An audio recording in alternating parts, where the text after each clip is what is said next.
Hello, hello, hello, and welcome back to the podcast. Thank you very much for being here. I appreciate it. Today we have a client guest, and you guys absolutely love these. Justin messaged me what he was doing with his policy, which is a lot of stuff. So I immediately said, can you please be on the podcast? Because most people are not sharing what they're doing. So when people share with me, I love it. We're not nosy over here. Insurance company's not nosy. So half the time we have no idea. So Justin Freswick is a client out of Alaska. So that's exciting. A little bit of a time difference. And Justin usually meets with me when it's extremely early for him. But a little bit of a time difference. Otherwise, if you just want to share a little bit, Justin, about thank you, first of all, for being here. I appreciate it. Oh, yes. Glad to be here. Can you share a little bit first about how you heard about the book? And because you're working a full-time job, you're a business owner, but you're also working full-time. So let's start with, how did you hear about the book? My brother sent me a text message last year, early in the year, and said, yeah, I've been listening to this lady, and I'm just really interested in what she's saying and what she's doing. And so I was like, oh, I'll listen to that, see what it's about. And it was your podcast. Started listening to that, and I just ended up binge listening to however many episodes you've recorded for Without the Bank over the next month, and was fully sold on the IBC concept. I bought your book and Nelson Nash's book and read both of them. That was how it got started. And within a few months after that, I created my first policy. Yeah, and let's not take that lightly. Justin does his due diligence. He is not a jump in and just kind of do stuff kind of guy. He always has a lot of questions, which I appreciate, because he's always looking at different stuff and it takes him a long time to make a decision. So it really helps when you're reading my book, listening to all my stuff, and you read Nelson's on top of it all, because you got all your questions answered, right? I did. Yeah. Including the emails back and forth between you and your team. Yes. Yeah. And like you said, a lot of due diligence on my side. And some crazy lady from the internet, essentially. So thank you for trusting us. I appreciate it. So tell us, what are you, if you want to share a little bit about kind of what your work background is, but also share with us what you're doing with your policies. Well, my work background is in IT, been on the infrastructure side and in management for closing in on 20 years now. And the interests that I have with using my IBC policy have nothing to do with that. So I've branched outside of my normal job and have gone into different areas. Yeah. So when I first met Justin, he had a camper that he was renting out in Alaska. And that was the only thing he was doing. So how is the camper going? I had plans for a camper. I hadn't even you really didn't even have the camper. That's right. You didn't even have the camper yet. Okay. Yep. Had this concept of, well, there are all these people that visit Alaska, and a tiny camper fits with the new craze of living small and having a small footprint in the world. So I thought a tiny camper, like a little teardrop, all it is a bed, and then the back opens up for a kitchen. I thought that would just be a perfect thing, and it would fit with the new trendy thing hitting the United States now. So I did buy a camper brand new and had it shipped up to Alaska. It cost a very pretty penny. And I spent the next all of last summer trying to convince people to rent it out. I did not do as much due diligence as I did for the IBC policy, because I had some many learnings last year. So what would you tell people to do differently in that aspect of it? Because that really is kind of, people think that's a great idea to rent a camper. And I have another friend doing it. Oh my God. I don't want to say it's a nightmare. He's had a lot of good guests, but the most recent post he shared, somebody actually broke the glass door. Wow. Like, people don't know how to camp. And they don't even have to take it anywhere. It's already in the spot. So what warnings would you give there? Well, for Alaska, most of the tourists and people that would rent it come from out of state, and they don't have a car of their own. And most of the car rental companies, like Turo being one of them, they don't allow you to haul anything or to tow anything. So that was one part that I just did not know. I was expecting that to be a fairly large clientele. So my customers are now all local. They are not visitors coming in from out of state, with the exception of someone who drives themselves up here. Oh. That was one key piece that I missed out on. So could have you taken that camper to the location? Because I thought we talked about that at one point, but there Correct. wasn't, Yep. and there Delivery was an wasn't enough option. value to that, I'm assuming. Delivery is an option that I do provide, but it's not overly cost effective because a lot of people come to Alaska and want to go out into the wilderness. And so it would be 5-6 hour drive one way for me to deliver it to where they plan on going. It would cost them a lot of money for my time to go out there. Right. But How I many have had some people people don't in know how to town. back up a camper and use a camper? Have you had damage? Nope, not any significant damage on my unit. Some of the tow vehicles have come back damaged, but my unit has not.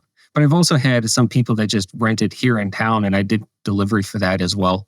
Not as well, that was the only one that I did delivery for. And they said, we just need additional space. Our house isn't big enough, and we have family coming into town. And so we just needed an additional bedroom. And it works great for that. So that was last year. I had one person do that. And this year again, I've got someone doing the same thing. Well, there's an interesting need. Yeah. Yes, because people love to visit Alaska and they want to stay just in town, and a hotel isn't right next to you, and Airbnb might not be right next to your house. So just rent a little camper and they can sleep there. It works great. Wow. That is interesting. Okay. So what else you got going on with your policy? All right. So another thing that I ended up doing last year, I started an investment company, an LLC, with 2 other investors. And we have, so far last year, we invested in a mobile home park syndication. That was quite a bit of due diligence and learning on all of our parts as well. And so that was last year's investment. This year, we've started 2 short-term rentals down in Birmingham, Alabama, with an existing operator. So we provided the capital. They had a location identified. It was a long-term rental that they're doing arbitrage against. So we didn't buy any real estate.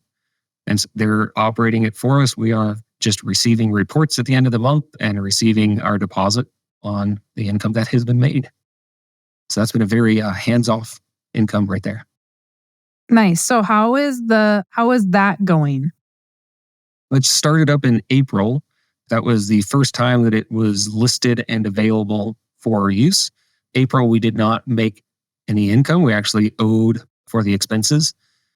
But in May was our first month that we had income coming in. And our operator said this is much better than he's experienced it in any other locations. Usually it takes a few months for Airbnb and the rental sites, the reviews to come through and for people to become familiar with the location. But it seems to have been a very good choice for location. On one of the 2 units, the entire month of June was booked out. Oh, wow. 100%. So are you guys on the a river or lake or something? It is near a train track, actually. There's a train track right Have you behind been the there, unit. or you just see pictures? No, I've not. I looked at the Google map and saw pictures. So here's my little. I'm even a little bit scared to do that because you don't know if you're getting an honest person running it, right? So do you Yes. get to see the financials every month on that? Not in the low level detail. We get a financial report of the expenses that we'd agreed upon paying as the owner and paying the operator. But it's just an individual report. We don't see receipts or any of the agreements that he has. How many people are in that with you? That's through my investment company. So it'd be two other lawyers of that. That's not so bad. And how's the mobile home park going? The mobile home park has been consistently turning out our monthly income. So it was a syndication where we put in a certain amount of capital and it's expected to return within 3 to 5 years. Okay. So those are I was new to all of it and I'm still learning about them. But each one is its own deal and has its own benefits and negatives. And you have to do your due diligence, make sure you know and understand who the operator is, and then take a chance. Yeah. Well, and I was just going to touch on that. So you've started a policy in a year. You've essentially started 3 businesses within that year, and you've borrowed against your cash value to do all of those things. Yes. Right? Yep. Like, people need to take what Justin's doing as a little bit of a lesson, and he does his due diligence sometimes. A little more due diligence on the trailer, but it's a pretty small entry cost. But at the end of the day, you make the move. And so you're really getting to a position where we've got some cash flow. It's not droves of cash flow coming in, but at least we've got some cash flow coming in, and you get to decide which one of those pieces you like. Right. So Correct. if you were to do something new and add something new on, would they be in that same realm of what you've already done? Or would you look at doing something else, or maybe you have your eye on another classification of revenue? I'd say the more we learn about, the more adventurous we are becoming. Uh-huh. But within our investment company, the key focus is that we are hands off. We do not want to operate anything. So we will only look at investments that we provide capital for and then expect a return So for. no more campers. The camper is actually, you mentioned that I started 3 businesses. We've talked about 2. The investment was 1. The camper rental was my second business. So that one is actually very actively involved on my side. And then I have kids who are involved in that one as well. And they're cleaning it and starting to manage it. And I'm hoping to pass all of the management on to them. And then I will just not have to operate that one myself and can assist where needed. But the third business that I've also started through my policy, and I'd say a lot of my funding and my policy is going towards this third business, and that is a land investment. So I'm just buying raw vacant land. So the one LLC is doing the mobile homes and the rental arbitrage in one. Yes. Oh, correct. Okay. And so land investment, I call it land flipping, right? We're just going to use Mary Jo's terminology for those of you that may not know. But you are buying land, you're sending letters out to buy land, and then you basically post them to resell them, correct? Correct. Okay. And how is that going? I would say I have bought quite a bit of land. And that's how that's going. The sales side has not happened yet. It's being marketed, but I haven't had any sales yet. So that one is still a work in progress. Did the sales side slow down? I'd say that I'm just not experienced at it. And that I don't have a clientele that I've built up. Some of the land investors that have been doing this for many years have. So it's taking me some time to get that going. And the only reason that I'm doing land flipping is my son was interested in it. So within my area of expertise and interest, it wasn't there, but my son really wanted to. So we started doing that together. Well, the fact that you've got some purchases is a big deal as well, because I have several clients that are doing that, and the purchases are hard. I've heard that the purchases are harder than the selling. Oh, okay. So for whatever reason, you're doing it right on the purchase side, but the selling side, if that's a connection thing or what. But a lot of people are interested in purchasing because they don't know who you are. They don't know anything about you. So that is good news, because last time I talked to you, you were just starting that. So that's fairly new, correct? That was October of last year when we first officially started that. And we did not have an LLC started yet. We were just doing that as my son and I. Okay. Just without an actual entity. So the entities happened earlier this year where I formed the LLC for that one. So how are you paying these all back? How are you keeping track of your notes? I'll form out of my policy. Yes. Yeah. So Excel spreadsheets. Did you do amortization schedules at all? Nope, I did not. I've been making monthly payments back in. I know when I took the loans out, the insurance company is really good at sending you a letter on whenever you do take a loan so that you always have that to reference the exact date. But I've been making monthly payments. They're scheduled, auto debited from my account. And that's my plan for paying them back. The additional pieces of the loan request I've taken from my policy have been on family vacations. So we are taking vacations and funding that through our policy. And I'd say that is more of what I'm paying back on. The business loans, once they start producing income as well, I'll be paying those loans back. Right. But that's the freedom of it, right? Yes. When you sell the land, you can pay that loan back. If you're arbitraging those properties and you've got some of that stuff going, you can just pay that back at whatever rate you want because the insurance company just doesn't care. Correct. Which is fantastic. It's great. Fantastic. And is Sarah participating? So Sarah's your wife. Is Sarah participating in the day-to-day of that? Or is that something that you run and she's just your silent little partner in the background saying, good for you, Justin, go? So far, she's been the silent partner encouraging me. But just this past weekend, we were having conversations and she's looking at getting involved in the land flipping aspect of it. No. So I'm not the best at file cabinets and of keeping track of my files. My filing is, this is my pile, and then this is my other pile. And I just keep on putting things on top of the pile. So she's going to help me out in that area for sure. Yeah. She's very organized. Yeah. That's awesome. But you still have the Excel spreadsheet. So because you've got, the one thing that people need to understand is you've got about 4 different loans, right? For 4 different things, essentially. It's around there, yeah. I've taken just some smaller ones. So I think I'm up to 6 loans now. It's hard to keep track because the insurance company just lumps it into a single amount. Yep. So if you don't track it yourself, then it's just your loan value, which is very different from your traditional bank loans. Yeah, that's just what I was going to bring up. You have 6 loans for 6 different things, but to the company, it's 1.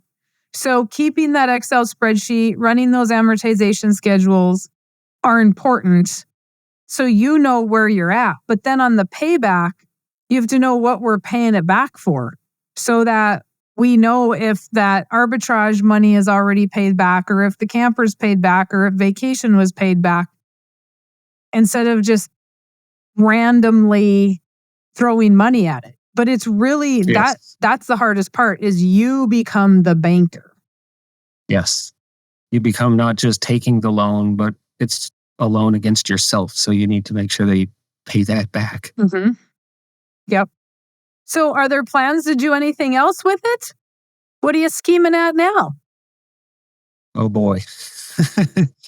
We've got our short-term rental in my investment company. We're also talking about doing a medium-term rental now, which is kind of more about similar to a short-term, but more longer, about 30 days or more. Yeah. Traveling nurses, docs, or construction workers, or all the above. Are you looking at doing that in the lower 48, or are you looking at doing that in Alaska? More likely the lower 48, unless we find an operator up here, because again, it's where we are hands off. So the passive income part of that, we pay for that to happen, but it's something that we can just let go and not have to worry about ourselves. Yeah. Yeah, that is kind of what I'm looking for too. Even though I just have you heard me talking about Sean Moore in the Vodacy group. I went through the whole training program thing and he's like, do not just give people your money. You need to underwrite your own property and know if it's good. And then you can have somebody manage it. But I want easier than that. If I never see it, I'm good with it. But he is so adamant to not do that. And it's so interesting to hear. And I've recently just noticed so many of these people on social media talking like they're short-term rental gurus and they have no experience and they're using other people's properties and fake cars. And oh my gosh, it's really become a world of just, you don't really get what you see in that area. Thank goodness for TikTok so I can see who's exposing who. But it's kind of like the life insurance side, right? Like there's so many of us out here doing it and we're all teaching infinite banking, but they're not all doing it right and they're not all doing it correct. And so you just really have to do your due diligence. Yeah. So I would love to just be able to hand somebody the money and say, go rent that. Well, you do your due diligence, but then if you choose not to do it yourself, there's a different kind of due diligence, but then you also have to realize that you're going to pay for you not doing it. So on our short-term rental, we have an amount that we pay the operator. So instead of getting all of that income ourselves, we pay the operator to operate it. So there is a cost to it. Yeah. But it's worth it for us. Yeah. Are they charging you about 30%? It's 20%. Oh, that's actually a really good number. I've heard most of them are doing 25 to 30. Oh, okay. Yeah. So let's not let him listen to this episode. But that's kind of the going amount nowadays. And it depends, I think, how active they are, but yours is pretty active. So yeah, they tell us to figure in the Vodacy training, they tell us to figure 30% if you're going to have somebody manage it. Which I'm sort of over the work piece of it, you know? Yeah, you're doing your own, right? Across the road? We are. And my cleaning lady has to have carpal tunnel surgery on July 10th. And I've yet to have to clean this place. And I have been super happy about that. And I'm like, what, July 10th? Like July is when the most of our guests are coming in. But, you know, I do want her to sleep. And she's not able to sleep with her hands tingling all night. So we're going to have to clean it for the first time, but it's been, I don't want to say it's similar to Alaska, but we're similar as far as season goes. It's an extremely short season. And so we did really well May, June, July, and we do not have one booking for August yet. And some of that is just we're a little ways out of town. Nobody's coming here in August. Even there's another one that's in town, same size as mine. And even she only has 1 or 2 bookings for August. But then she doesn't have anything for September, October, and we do because hunters are coming in and we're out of town far enough for hunters. So I think it offsets itself a little bit, but I don't mind it. My husband told me the other day he was not happy with me, which I did not know this until now. But I mean, I knew he wasn't happy with me for buying this property, but as he said, as I had the brush hog and it was hot that day and he was having to knock down all the weeds, he's like, I thought you had lost your mind and I was not happy about having to do this. And he's like, now it's great. I really like it. So you can convert somebody that doesn't want anything to do with rental properties because we've been really fortunate to have good tenants or good guests. We added a hot tub. It's not so sure I would recommend. It's just it's a lot of work. I just don't know. Like I don't believe we've gotten any more bookings because of the hot tub than we would have without the hot tub.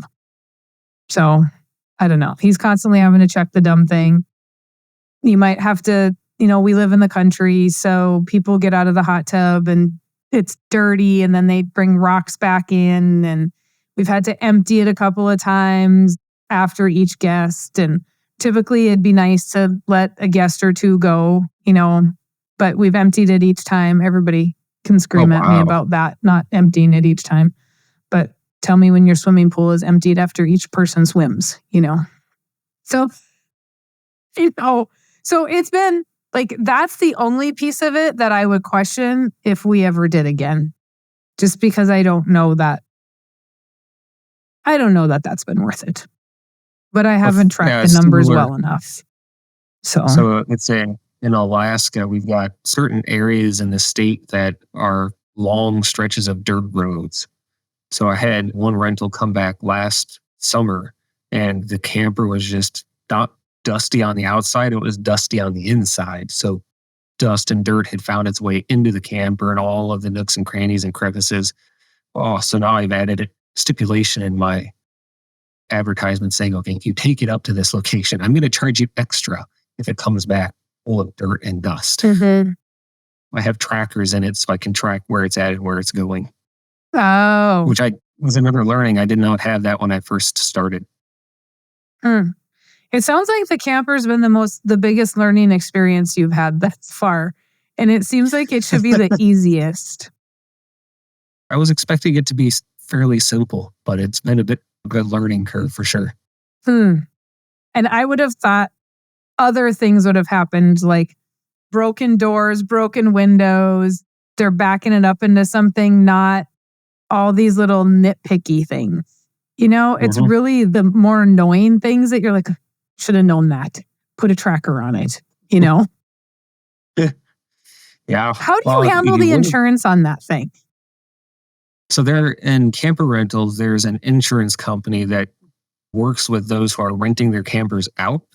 So I just have my insurance for the camper through that insurance company. And then the renters themselves on RV Share and Outdoorsy have to pay for insurance through those websites, those rental Yeah. sites. So that piece is pretty easy. Yep. And the insurance, because it's a tiny camper, it's $20 a month for my insurance on that camper, which I think is very reasonable. Yeah, that is very reasonable. All right. Well, what else if somebody asked about infinite banking or, is it legit, whatever, or when do I get started, or how do I know this is right for me? What would you tell them? I'd say, because it's me, do your research, listen to podcasts, read books. If you can get the Nelson Nash book and understand it, do that for sure. And your book is all very beneficial and helpful in understanding what infinite banking is and how you can do it. That, and as far as getting started, if you're considering it now, continue researching it, but start sooner than later. Yeah. Awesome. Well, thank you. I appreciate you sharing, and I am sure everybody else is going to appreciate the insight as well. Yes, glad to share and happy to talk with anyone who has any questions. Or if you want to come to Alaska, I'll rent you a camper. Yeah, he's got a camper for you. All right, guys, if you want Justin's information and you want to email, talk to him, whatever, just email me at maryjo@withoutthebank and we'll get you Justin's information. I don't want to give it to the whole wide world out there. So if you want it, just let us know and we will get it to you.